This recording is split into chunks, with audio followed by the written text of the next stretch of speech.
Dilihat dari picture message-nya atau profil picture-nya, ini udah jelas sebenarnya anaknya ini kenapa gitu, atau orang yang punya ini sebenarnya sifatnya apa. Dia sengaja pakai simbol pork festival makanan babi. Nah, apa yang disebut Fufafa ini memang menurut saya sudah di luar nalar manusia. Kestabilan politik ini kelihatan sekali mau dijaga dengan rapi. Kita tahu sekarang ada kantor komunikasi presiden yang lebih rapi dengan segala macam ininya ya, jajarannya kita semua tahu, banyak kawan-kawan kita juga di situ. Jadi ingin dijaga betul dan teman-teman dan ibu bapak ingat bahwa ada laporan juga bahwa ada permintaan misalnya kepada Komnas HAM, paling tidak itulah yang diberitakan oleh Tempo, meminta supaya kasusnya Cak Munir itu jangan diapa-apain dulu paling tidak sampai 100 hari. Jadi mau dijaga betul kestabilan politik dalam tanda kutip.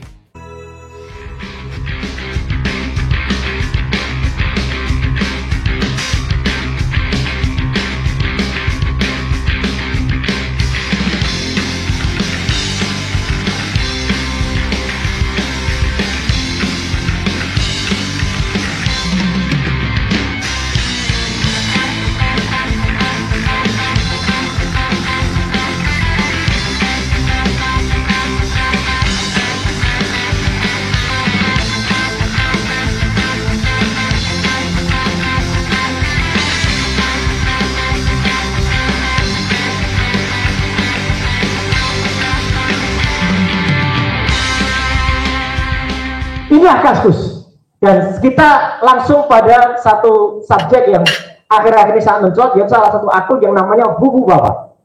Dilihat dari picture message-nya atau profil picture-nya, ini udah jelas sebenarnya anaknya ini kenapa gitu, atau orang yang punya ini sebenarnya sifatnya apa. Dia sengaja pakai simbol pork festival makanan babi tahun 2016 di Semarang. Waktu itu ada di Plaza Semarang. Jadi dilihat saja sudah kelihatan. Nanti akan kelihatan sifat-sifat dari orang yang punya akun Kaskus ini. Dan dia memang sudah disebut Kaskus edik. Kalau Kaskus yang masih awal dia Kaskuser namanya. Tapi kalau sudah edik itu berarti tiap hari bisa posting banyak. Lanjut, next. Dia juga punya akun namanya Cilipari. Cilipari itu juga ada akun di Kaskus, tapi tidak terlalu aktif. Lanjut, next. Nah, saya akan menunjukkan kalau sementara ini banyak hoax yang mengatakan kita ini para pejuang ini hanya omong-omong saja. Silahkan lihat presentasi ini. Nanti ini benar-benar ilmiah dan siap diuji coba. Ya, detail banget. Jadi pertama kali adalah ini ada akun namanya RKGBRN. Siapa RKGBRN? Dilihat dari kata-kata yang jelas. Jadi ada yang tanya RKGBRN, Gibran, dia kabarmu? Gak ikut kampanye Papa Tercinta di Jakarta. Ini 2012. RKGBRN adalah Gibran. Clear. Dan ini banyak sekali. Ya, saya contohkan satu aja. Next. Nah, apa yang disebut Fufafa ini memang menurut saya sudah di luar nalar manusia. Dia pernah nulis Fufafa ini tahun 2014. Saya lagi membayangkan Prabowo dan Semeru. Terus pas menunjuk dia mengibarkan bendera merah putih, lalu berteriak titik gitu ya. Kembalilah ke pelukanku. Terus habis itu dia gelinding ke bawah seperti seekor landak. Pas sampai di bawah dia langsung membeli jagung bakar. Saya bukan psikolog apalagi psikiater, karena Dr. Tipa pernah menjelaskan makna ini. Orang yang menulis seperti ini orang yang sakit jiwa. Iya, nggak jelas ini pikirannya. Lanjut, next. Ini dia nulis 2014 Agustus. Udah dibela-belain jadi mualaf, malah dicerain istri, punya anak homo, tinggal satu, gagalnya pres, silahkan dibaca. Ya, saya aja nggak kuat sampai baca Pak Edi. Ya. Lanjut, next. Nah, ini nggak usah saya baca semua ya, tapi kotor sekali kata-katanya ya. Tuh, yang paling kanan tuh, ganteng, ya. Kiri, pengamat apa sih? Pengamat ya. Inilah tulisan-tulisan dari Fufafa. Lanjut. Saya nggak perlu bacakan semua, nanti copy aja. Ini sudah saya kumpulin biar gampang. Kalau Prabowo buta hatinya, kalau gua jadi Najwa, gua tampolin satu-satu orangnya Prabowo, terus ini ada fotonya Pak Prabowo, terus dikatakan muka pembantu itu, ya. Prabowo makan gorengan, besoknya langsung gitu. Aduh, kasar banget orangnya. Lanjut, next. Nanti tugasnya Mbak Bivitri, Kang Dedi, terus Pak Eros ini untuk mencer ini orang dengan kayak gini itu kayak apa gitu ya. Saya bawa bukti-bukti. Boleh bawa sabu asalkan seiman. Ya. Wok, goblok gitu. Itu bukan BKBK, itu hinaan untuk Pak Prabowo. Wok gitu ya. Gagal, ya. Jalan lunak KNPL itu artinya apa ya? Lunak, ya. Nggak ngerti ya. Lanjut, next. Ini bahkan menghina lambang negara kita yang waktu itu dipakai oleh Pak Prabowo, Garuda Merah. Garuda Merah adalah burung yang sedang mengalami menstruasi, ya kan? Segera beli pembalut biar nggak bocor dulu, karena beliau kan sering bilang bocor Pak Prabowo. Tapi kalau beli pembalut jangan di malam hari, ntar bisa diculik kampret. Ini kan memang menyerang kepada kampret. Oh nasibku saya tidak tahu apa-apa TPID. Ingat Pak Prabowo waktu itu dikasih pertanyaan oleh Jokowi soal TPID waktu di debat Capres. Ya, coba tanya atasan saya. Jadi ini kasar banget anak ini. Terus lanjut. Nah, selain itu dia punya ketertarikan terhadap bagian tubuh wanita. Sini, coba lihat susunya. Ini ada gambar di atas sebenarnya, yang gambar seksi, tapi nggak saya tampilkan. Next, lanjut. Nah ini saya nggak usah baca lah ya. Lanjut, next. Nah, ini adalah untuk menjelaskan. Kalau tadi RKGBRN, saya menjelaskan apa itu akun Cilipari. Cilipari adalah akunnya Gibran. Karena ada ucapan selamat juga, congrats Gibbs, putra pertama Presiden Joko Widodo dikabarkan akan resmi mantan Putri Solo. Orang ngirimnya ke Cilipari. Berarti kita sudah dapat dua identitas, RKGBRN dan Cilipari. Lanjut, next. Nah, ini juga ada yang menyerang pemerintahnya Pak Jokowi, pemerintahan, tapi dia jawab, lu tuh yang, ya. Asuh, ya. Lanjut, next. Nah, ini, jadi niat dia tuh sudah kelihatan. Tanggal tua, penaknya ngedit foto terus nge-share berita hoax neng Kaskus.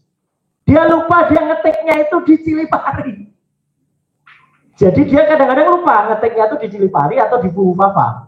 Dia lagi ngetik di Cilipari. Tahu siapa pemilik Cilipari? Jelas kalau ini. Nggak usah ditanyain lagi. Kalau Kaskus kan ada yang ngelak. Ya. Bahkan IG-nya itu jelas Markobar 1996. Itu adalah Instagramnya Martabak Kota Barat waktu itu. Lanjut, next. Nah, negeri kian hancur, akankah Prabowo Subianto tinggal diam? Nah, terus kemudian ada sang putra mahkota, Pangeran Gemulai Didit Edi Prasetyo. Dia nulis lah, katanya pacaran sama Velove. Jangan-jangan settingan biar nggak dikatain. Ya. Next, lanjut. Jadi teman-teman, ini banyak sekali kayak gini. Supaya nggak terlalu lama, next saja. Ya. Ini silahkan dibaca. Keponakan lu juga jago acting di ranjang. Ini bukan Didit, tapi satunya. Ya, gitu. Dalam kurung, bini. Lanjut, next. Pemerintah tunjangan anak-anak istri dihapus. Salah, lu sendiri jadi PNS. Kasar, kata-kata paling banyak kata itu. Ya. KONTOL itu tadi. Lanjut, next. Nyindir Wowo cerai sama istri, pas pilpres mau rujuk tapi nggak jadi anaknya. Terus, next. Ini semua fakta ya, Bapak dan Ibu. Jadi ini adalah yang sebagian sudah dihapus, tapi sudah sempat dikumpulkan oleh tadi, BIN tadi, ya, Badan Intelijen Netizen tadi, ya. Nah, ini sebenarnya nyaris. Kalau dia tambah sedikit, dia bisa kena pasal, ya. Mau lo pakai unta kayak junjungan lo ya. Tapi ini masih belum, ya, masih agak tipis. Lanjut, next. Nah, dia pun mengatakan Pak Prabowo itu apa? Ada di situ. Lanjut, next. Pak Habibur Rahman juga dihina. Orang ini mukanya jelek banget ya. Lanjut, next. Kasihan capres yang anaknya fashion designer. Lanjut, next. Cerita tentang tangan Pak Prabowo yang habis. Jadi Pak Prabowo itu habis pilpres, terus nunjukin tangannya. Apa komentar dia? Kasihan Om Wowo dalam materai, jadi nggak pernah nyelup lagi. Pikirannya tuh nyelup kemana gitu loh ya. Lanjut, next. Istri cerai, anak, terus mau lebaran sama siapa? Gitu. Lanjut, next. Prabowo sebut 99-nya ini pas-pasan. Dia malah mengatakan tampangnya Pak Prabowo yang pas-pasan. Ya, lanjut, next. Mas Anies pastikan nakah masal, yang diserang Pak Prabowo lagi, Wowo suruh ikut nikah masal. Lanjut, next. Kasihan loh, terus lanjut. Ini pada ngomong, ini, ya, apalagi itu artinya, ya. Terus lanjut. SBY juga diserang. SBY itu orang terbaper sedunia. Ya. Jadi Pak SBY juga harus tahu, dia itu diserang juga oleh Bu Papa. Lanjut, next. Capres gak punya istri dan cawapres dengan banyak istri. Ya, waktu itu. Ya, lanjut, next. Nah, ini juga. Ini yang termasuk sering sekali diucapkan oleh dia. Jadi selain susu, dia nyerang ada 14 artis, termasuk salah satu yang paling sering adalah Syahrini. Lanjut, next. Nah, ini juga menarik. Ini juga bukti. Waktu itu disebut-sebut menyembunyikan anak pertamanya. Ya bilang Andi Arief.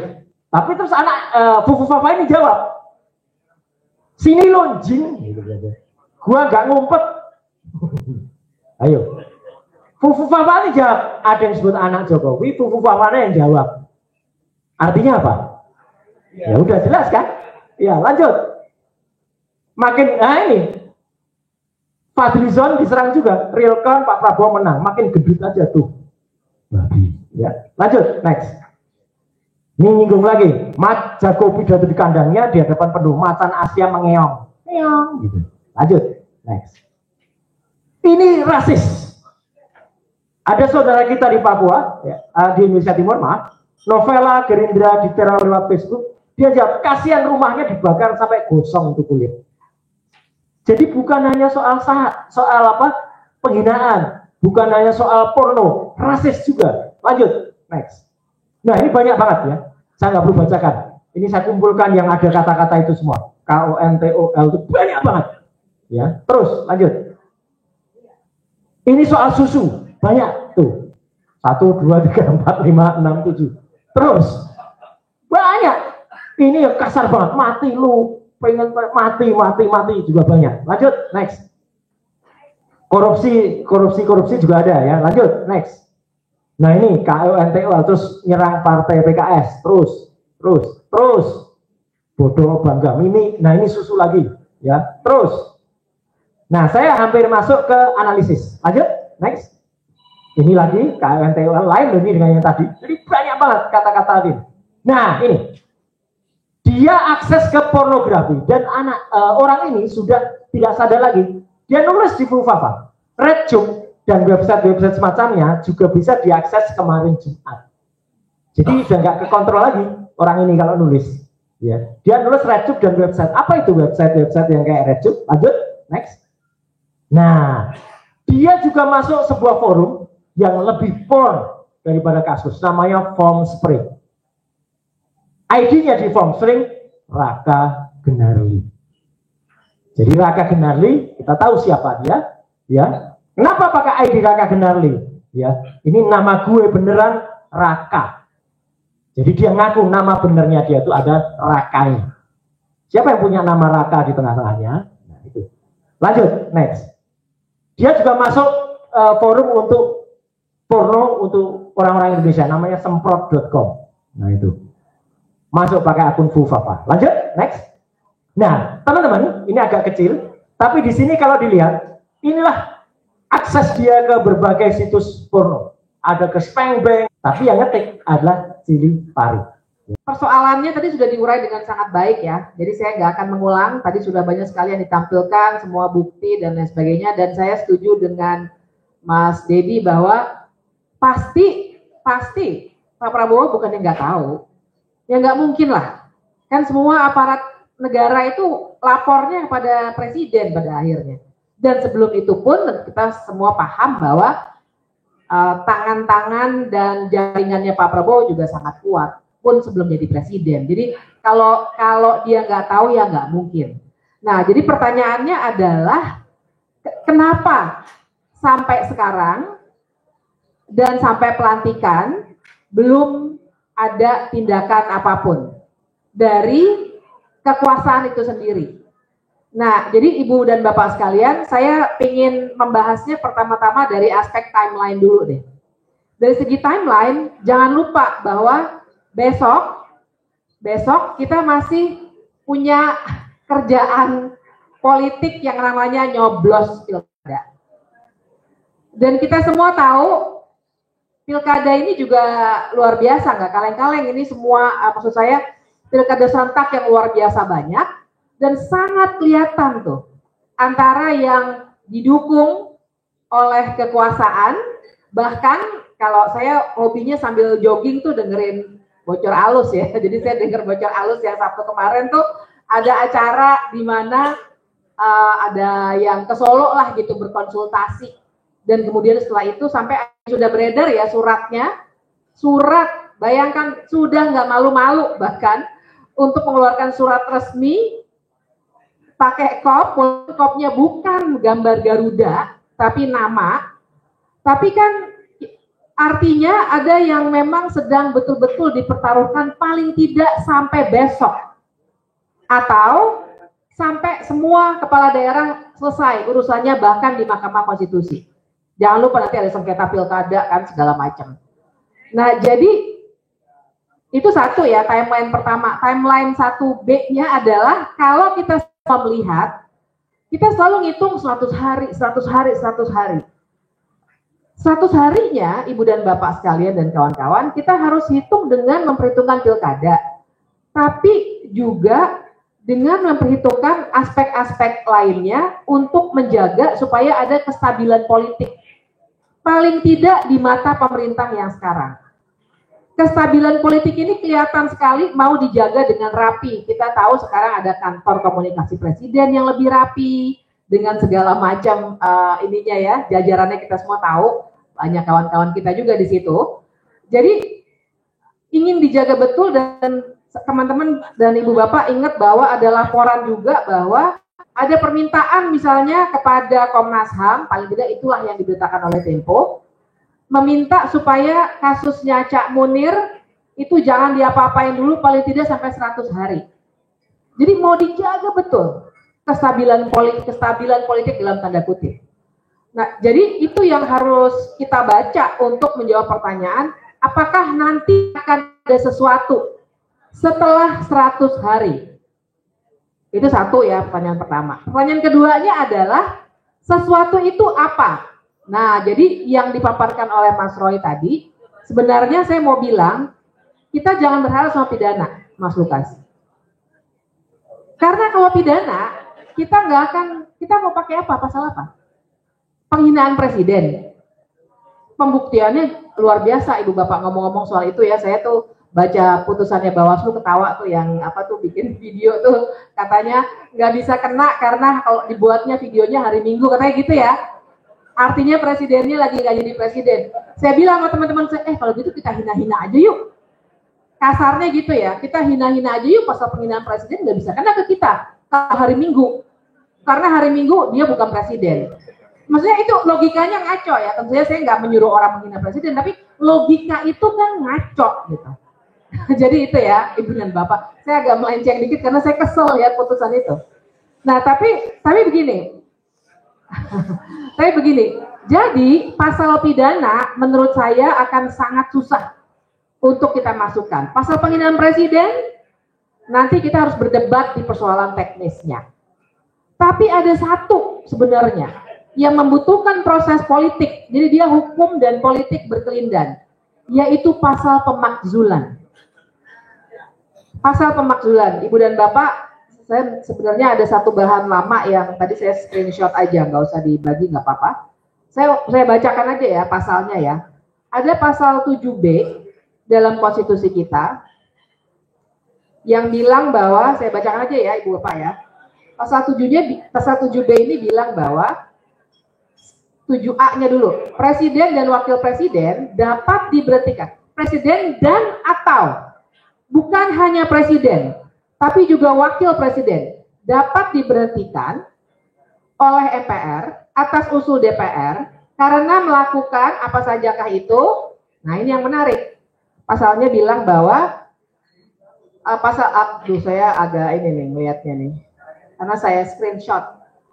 Intinya adalah salah satu alasan untuk pemakzulan adalah perbuatan tercela. Perbuatan tercela. Jadi bukan hanya tindak pidana korupsi, kemudian kan ada pengkhianatan kepada negara, tapi juga perbuatan tercela Ibu dan Bapak sekalian. Nah, perbuatan tercela ini kalau kita lihat modelnya di Amerika Serikat, ini yang namanya misdemeanor. Jadi yang kecil-kecil. Kenapa perbuatan tercela masuk? Logikanya adalah persis seperti hal-hal yang sekarang ini kita hadapi. Nggak perlu jadi koruptor. Jangan sampai lah ya. Nggak perlu jadi pelaku kekerasan, tapi begitu dia sudah adabnya, tindak tanduknya, pikirannya sudah tidak lagi sesuai dengan syarat seorang presiden atau wakil presiden dan janji dan sumpah jabatannya, dia bisa kena pasal pemakzulan. Nah, jadi kalau saya sih menyarankan ke situ, ketimbang pasal-pasal pidana. Karena kalau pasal pidana nanti kita akan ribet lagi dengan persoalan-persoalan teknisnya, terutama ini adalah pejabat negara. Ibu dan Bapak tahu kalau pejabat negara itu artinya juga secara pelaporannya misalnya ke polisi. Misalnya ke polisi ya, kalau pasal biasa penghinaan presiden atau undang-undang ITE dan lain sebagainya, kita kan mau lapor ke polisi.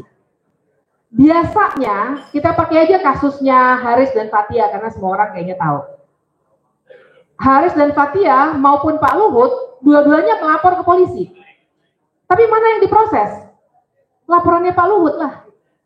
Jadi bisa diduga kalau kita melapor dengan undang-undang ITE atau undang-undang KUHP, kita nggak akan direken, Ibu dan Bapak sekalian. Perlu saya ingatkan bahkan, nih ya, Fufufafa bisa naik, itu kan juga sebenarnya melanggar undang-undang tentang penyelenggaraan negara yang bersih dan bebas KKN. Sebenarnya. Nah, waktu itu ada kawan yang melapor. Ditindaklanjuti tidak? Ditindaklanjuti atau tidak? Oleh aparat negara? Tidak. Jadi lebih baik kita berfokus pada aspek politik dari kasus perbuatan tercela ini. Dan sedikit saya kasih referensi buat contoh ya. Di Amerika Serikat, misdemeanor itu luas banget memang. Bill Gates, nah Ibu dan Bapak tahu Bill Gates, ingat ya Bill Gates ya. Kasusnya kan sebenarnya ini ya, kekerasan seksual, tindakan cabul ya kan. Monica Lewinsky, pasti masih ingat. Kok Bill Gates sih? Bill Clinton maksud saya, sama-sama Bill soalnya. Sorry. Maksud saya tentu saja Bill Clinton. Ada ya. Bill Clinton kasusnya adalah tindakan cabul dengan Monica Lewinsky. Tapi waktu dia diupayakan untuk dimakzulkan, tapi gagal ya Ibu dan Bapak. Yang dipersoalkan adalah kebohongannya kepada publik. Karena dia ngaku di hadapan publik bahwa saya tidak melakukan itu. Belakangan terbukti. Wah, jadi itu legal battle-nya luar biasa. Saya sendiri mengikuti karena itu menarik sekali.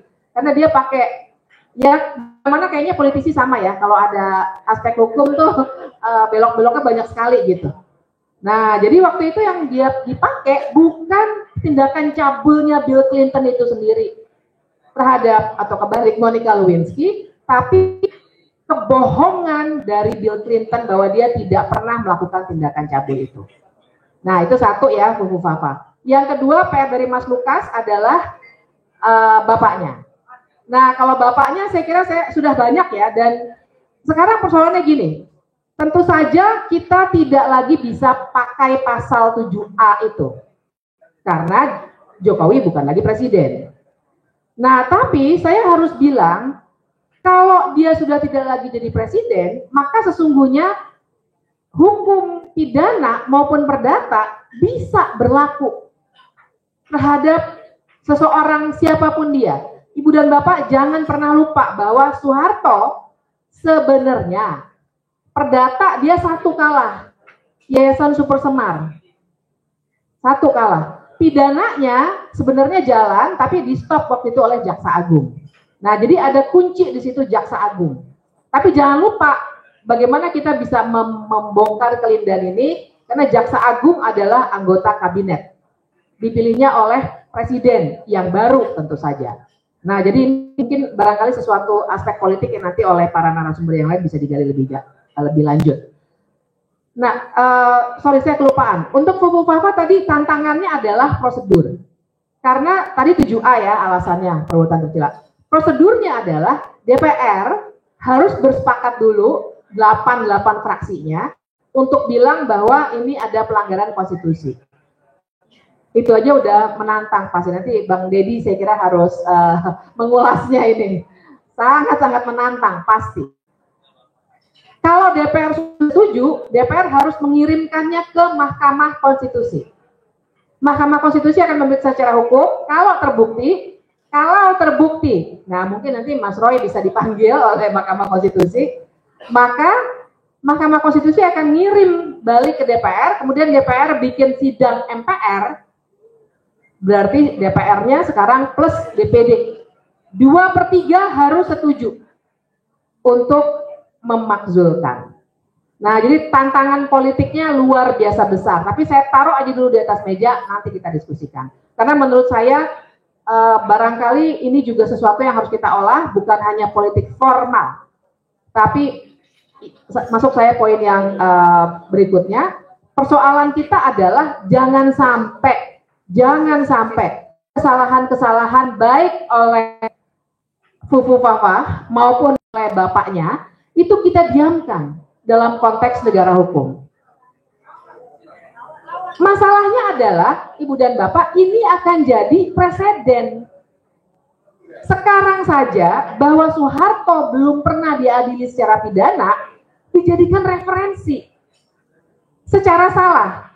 Seakan-akan presiden kebal hukum. Padahal tadi makanya saya ingatkan, sebenarnya udah mulai, cuma di stop secara politik.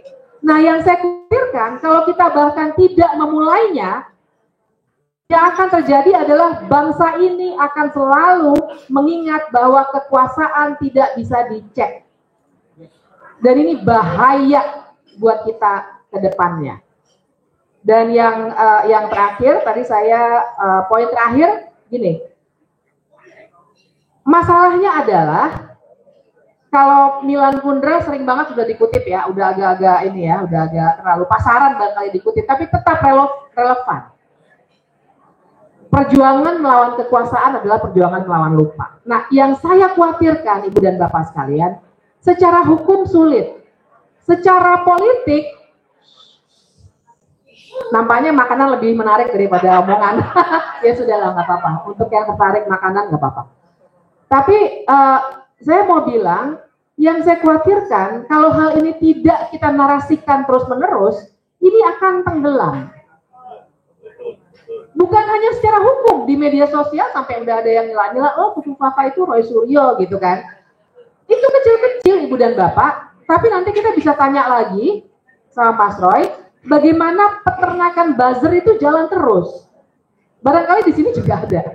Nah, tapi saya nggak soal kalau pada kita, saya kira kita semua udah biasa dengan itu. Persoalannya adalah sebagai bangsa. Kalau adik-adik kita, anak-anak kita, cucu kita, sampai 10-20 tahun kemudian selalu percaya bahwa kekuasaan tidak bisa diawasi, tidak bisa kena akibat hukum dan politik, bangsa ini lama-lama tidak akan bisa punya negara hukum. Dan buat saya itu yang paling berbahaya. Aja ya. Terima kasih Mbak Bivitri.